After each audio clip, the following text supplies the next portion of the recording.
Y'all, Joe here, Southern Coastal Cooking, coming at you this afternoon. I just got to make this video for y'all. I've been thinking about this a lot. I'm getting a lot of questions from people who are out on the market, on the brink of buying a cooker or smoker, asking some questions, and I really want y'all to think about this video that I'm about to make and some of the points that I'm about to bring up, okay? I'm going to pull y'all over here real quick. All right. Y'all know my old faithful here, my Y640, right?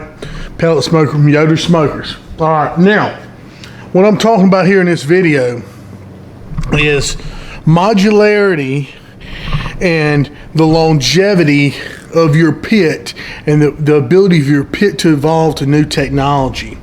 Now, you got a lot of people commenting on in my comparison videos and stuff, you know, that's the old Yoder, that's the old controller, that's this and that's the other. We've got some new stuff out now. Okay, great. I want to address all that, okay? And first off, I want to say, let's say you go to another price point. A lot of people call me up, send me emails and stuff. I want to buy a pit.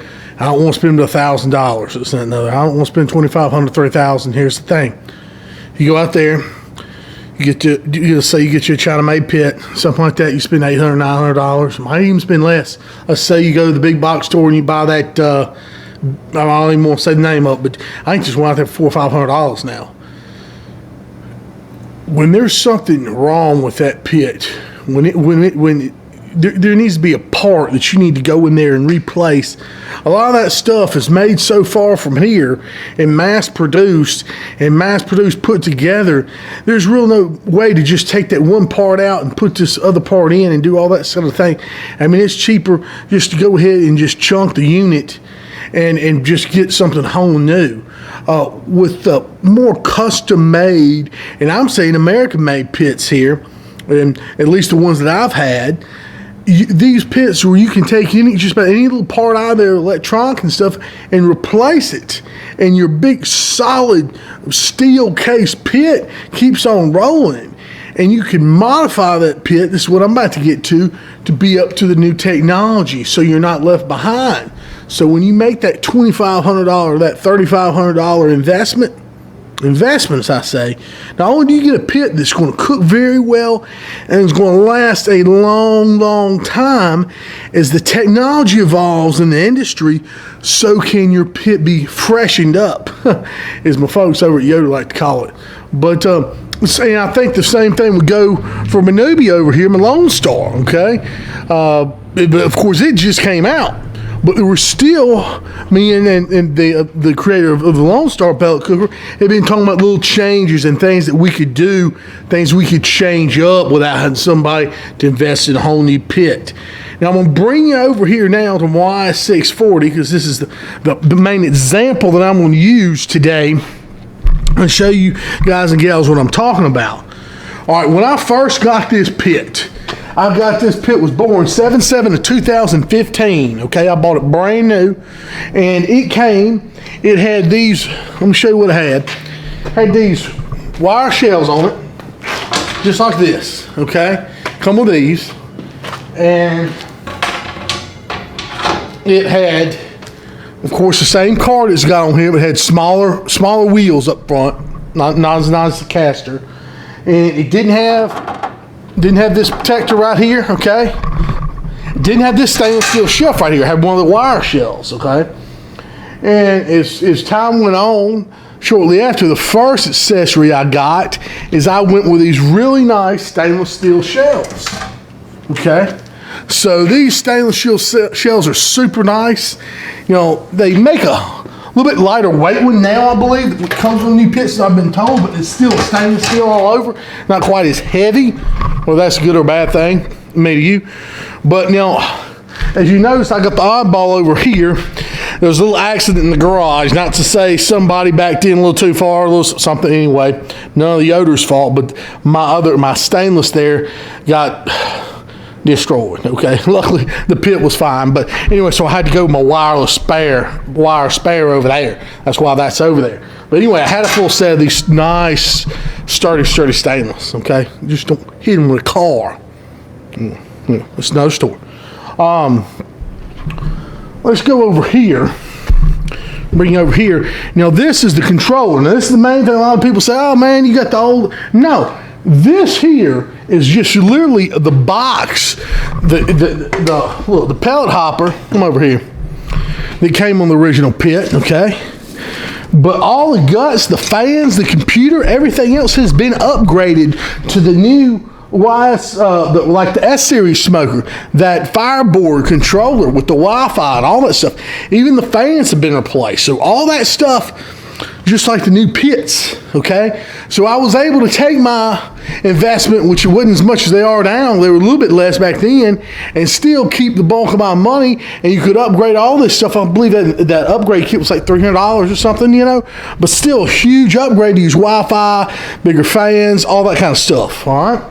Now, let's look under the hood. Well, man, all right. So, you've got your stainless steel. Give me just a, let me grab a glove. It's kind of green.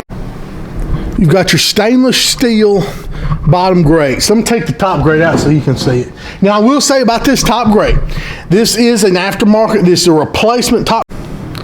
I will say about this top grate, this is an aftermarket. This is a replacement top grate I put in there. KZL Fabs did. The reason is the stock top grate, just like in many of the smokers, is that expanded metal, and that stuff just doesn't last forever. It just doesn't. You know, it's been what 6, 7, 8 years, and just clean and everything like that. It just tends to rust a little bit. So I took that out and replaced it with something else. All right, Yoder makes some other options as well. Okay, hopefully y'all can see. See those stainless steel heavy duty grates right here? Nice plated grates. I believe they even said they were like nickel or chrome bladed. Stop me if I'm wrong, I'm not sure. Anyway, really heavy duty stainless grates. I absolutely love those. Those are the same ones that come on the cooker.